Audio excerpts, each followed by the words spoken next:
आपके भीतर बैठे प्रभु को मेरा प्रणाम स्वीकार करें।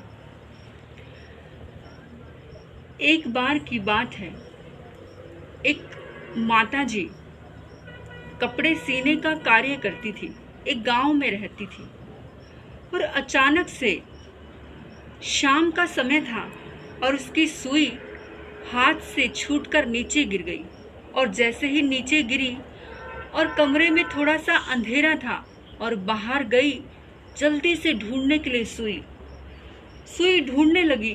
थोड़ी ही देर बाद उसको 5 मिनट हुए, 10 मिनट हुए, लेकिन उसको अपनी सुई बिल्कुल नहीं मिली। एक युवक ने पूछा, माता जी आप क्या ढूंढ रही हो? उसने कहा, बेटा मेरी सुई गुम हो गई है, मैं सुई ही ढूंढ रही हूँ। बेचारे ने सोचा, अरे मेरी माता जी इतनी परेशान है, चलो उसकी हेल्प करा दी जाए। जैसे वो हेल्प करने लगा, धीरे धीरे सुई ढूंढने लगा, ऐसे उसको देख करके बहुत सारे युवक आ गए और सुई ढूंढने में लग गए। थोड़ी देर बाद, आधा घंटा बीत जाने के बाद जब सुई नहीं मिली तो एक युवक ने कहा, माता जी आप सही स्थान बता दीजिए कि सुई कहाँ गुम हुई है, तो ढूंढने में बड़ी आसानी होगी।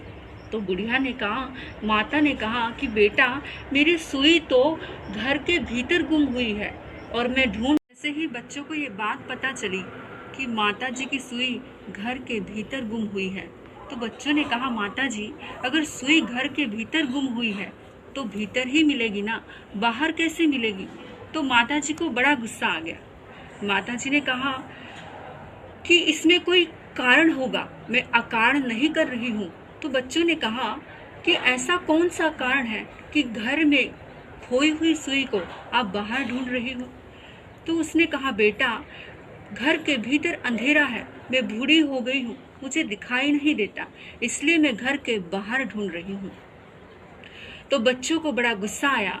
तो बच्चों ने कहा कि माता जी कि अगर घर में गुम हुई सुई घर में ही मिलेगी, अगर आपने घर में गुम किया है, अगर उसमें अंधेरा है तो दीपक जला करके वहाँ पर रोशनी की जा सकती है, फिर उसके बाद में सुई को ढूंढा जा सकता है, लेकिन सुई तो वहीं मिलेगी जहाँ पर गुम हुई है। तो जैसे ही बच्चों ने ये बात बोली तो बूढ़ी माता को गुस्सा आ गया। उसने कहा, जाओ तुम, मैंने भी अपनी जिंदगी के साल ऐसे नहीं गुजारे, मैं अपनी सुई को यहीं पर ढूंढते रहूंगी। और बच्चे चले गए। बच्चों ने कहा कि ना आज ढूंढ पाओगी माता जी, ना कल ढूंढ पाओगी, पूरी जिंदगी ढूंढते रहना, लेकिन आप सुई नहीं ढूंढ। वो बूढ़ी माता सड़क पर सुई ढूंढ रही है। समाचार ये है कि आज तक भी उसको वो सुई नहीं मिली। तो इससे हमें ये सीख मिलती है कि हम भी अपनी जिंदगी में सुख ढूंढ रहे हैं, शांति ढूंढ रहे हैं, सुकून ढूंढ रहे हैं, लेकिन मिलता क्यों नहीं? क्योंकि जहाँ पर है वहाँ हम ढूंढते नहीं हैं, और जहाँ पर नहीं है वहाँ पर हम ढूंढ रहे हैं। तो भगवान महावीर स्वामी ने कहा कि सुख हमारे भीतर है, बाहर नहीं। तो दुनिया का हर इंसान बाहर की चीज़ों में सुख ढूंढ रहा है। तो जिस दिन इंसान अपने भीतर सुख ढूंढेगा, अपनी आत्मा में शांति ढूंढेगा, तो उसको अवश्य मिलेगा। आपने मुझे सुना, मैं आपकी बहुत आभारी हूँ। अंत में आपके भीतर बैठे प्रभु को प्रणाम करती हूँ, मेरा प्रणाम स्वीकार।